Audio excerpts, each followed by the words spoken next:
السلام علیکم ورحمۃ اللہ وبرکاتہ۔ دوستو، پرانے زمانے کی بات ہے کہ ایک دفعہ بادشاہ اپنے خاص آدمیوں کے ساتھ شکار کی غرض سے نکلا اور راستے میں بازار حسن سے گزر رہا تھا کہ ایک کنیز پر اس کی نظر پڑی۔ وہ عورت کیا تھی کہ کسی شاہکار کا تراشا ہوا مجسمہ تھا جس کا حسن قیامت خیز تھا۔ بادشاہ جب واپس لوٹا تو دل بے قرار کو کسی گھڑی چین نہیں آ رہا تھا۔ وہ اس مجسمہ حسن پر 100 جان سے قربان ہو چکا تھا۔ بادشاہ نے منہ مانگی قیمت دے کر اسے خرید لیا۔ ابھی آنکھوں نے جی بھر کر دیکھا بھی نہ تھا کہ چند دن کے بعد وہ بادشاہ کے دل کی مالک بیمار ہو گئی۔ دوستو، وہ ایک کہاوت ہے کہ گدھا پاس تھا تو پالان نہ تھا، پلان ملا تو گدھے کو بھیڑیا لے گیا، گھڑا پاس تھا تو پانی نہ تھا، پانی ملا تو گھڑا ٹوٹ گیا۔ بادشاہ کے ساتھ بھی کچھ اسی طرح کا معاملہ ہوا۔ علاج کے لیے ہر طرف سے طبیب حضرات آنے لگے۔ ہر ایک کا یہی دعویٰ تھا کہ میں ہی مسیح زماں ہوں۔ جب بیمار کی قضا آتی ہے تو طبیب بھی بیوقوف ہو جاتا ہے، اپنی مہارت اور تجربوں پر ناز کرتے ہوئے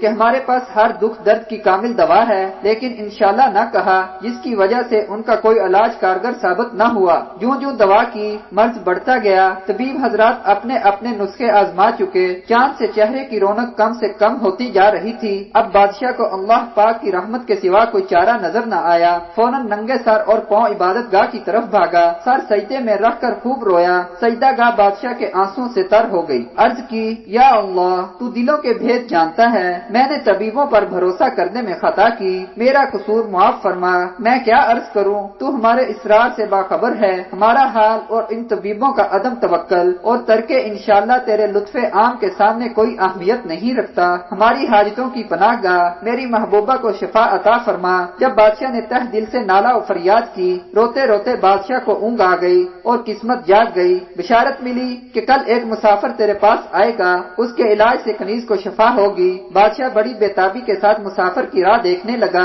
ایک بزرگ صورت شخص دور سے چاند کی طرح ظاہر ہوا، جوں جوں نزدیک آتا گیا آفتاب کی طرح اس کی روشنی پھیلتی گئی۔ بادشاہ نے آگے بڑھ کر اس کا استقبال کیا۔ کلام و طعام سے فارغ ہو کر بادشاہ اس بزرگ طبیب کو محل کے اندر لے گیا۔ طبیب نے مریضہ کے چہرے کی رنگت اور نبض دیکھی، بیماری کی علامات اور اسباب کے متعلق غور کیا۔ سب کچھ دیکھ سن کر دل میں کہا کہ یہ مرض عشق ہے۔ معلوم کر لینے کے بعد طبیب نے بادشاہ سے کہا، میں بیمار سے تنہائی میں گفتگو کرنا چاہتا ہوں۔ سب لوگوں کے چلے جانے کے بعد طبیب نے پوچھا، اے ملکہ عالیہ، یہ تو بتائیں آپ کس علاقے کی رہنے والی ہیں؟ یہ اس لیے کہ ہر علاقے کا طریقہ علاج مختلف ہوتا ہے۔ آپ اس شہر سے کس طرح جدا ہوئی؟ یہ کہہ کر مریضہ کی نبض پر ہاتھ رکھ دیا۔ کسی کے پاؤں میں کانٹا چبھ جائے تو اسے نکالنے کے لیے کتنی کاوش کرنا پڑتی ہے۔ پاؤں زانوں پر رکھ کر سوئی کے سرے سے کانٹے کا سرا معلوم کرتے ہیں، جب نہ ملے تو اسے لب سے تر کرتے ہیں۔ جب پاؤں کا کانٹا ایسا دشوار یاب ہے تو دل کا کانٹا معلوم کرنا کیوں کر مشکل نہ ہو۔ کنیز نے اپنی داستان غم بیان کرنا شروع کر دی۔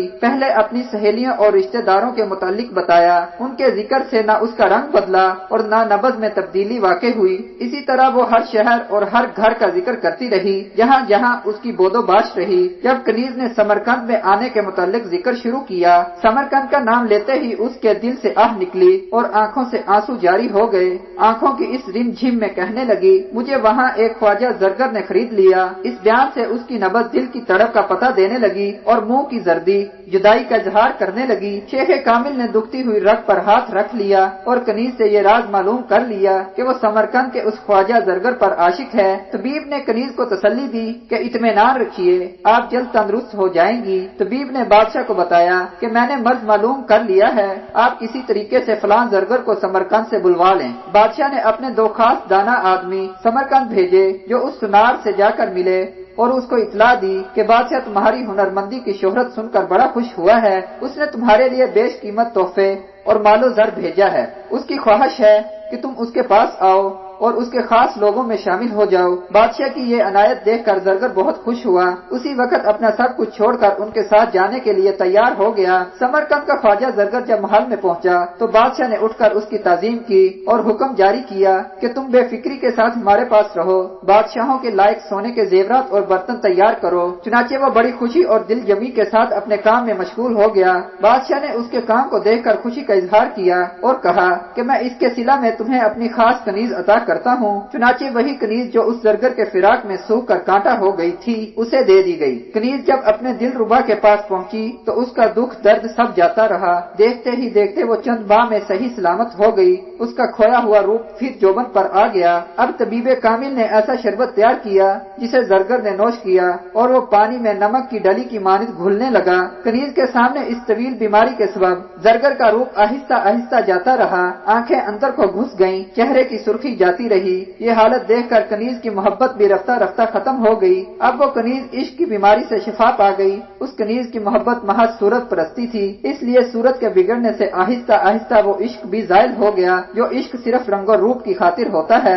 وہ دراصل عشق نہیں بلکہ فسق ہوتا ہے۔ اس ترکیب سے طبیب نے کنیز کے مرض عشق کا علاج کیا اور اسے تندرست کر کے بادشاہ کے دل کو مسرور اور آنکھوں کا نور بنا دیا۔